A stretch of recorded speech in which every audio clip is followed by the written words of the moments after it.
মন্দাকিনীর তীরে বসে ভাঙধুত্রা সেবন করতে লেগেছে।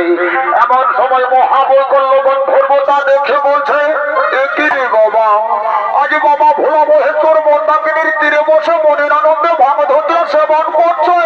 ভাঙধুত্রা সেবন করার পর বাবা ভোলানাথ কি করে ফেলে সেই দৃশ্য আজ আমি নয়ন মেলে দেখবো। এদিকে বাবা ভোলানাথের সর্বাঙ্গে যখন ভাঙের নেশা প্রবাহিত, সেই সময় মনের আনন্দে বাবা ভোলানাথ নৃত্য করতে লেগেছে।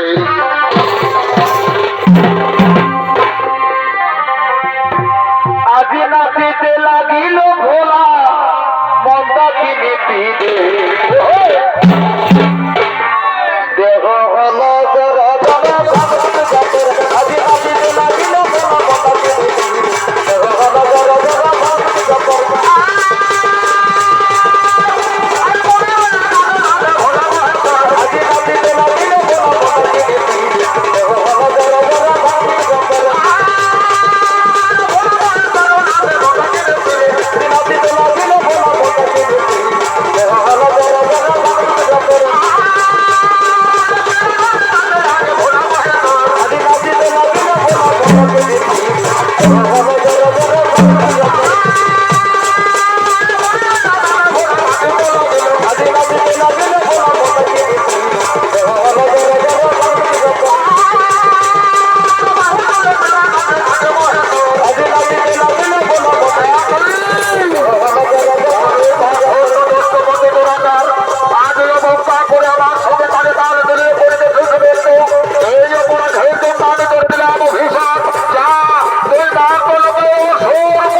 মহাদেব কর্তৃক অভিশাপিত হল মহাবৈকল্য গন্ধর্ব অসুর কুলে ধরা ধামে জন্ম নেবে।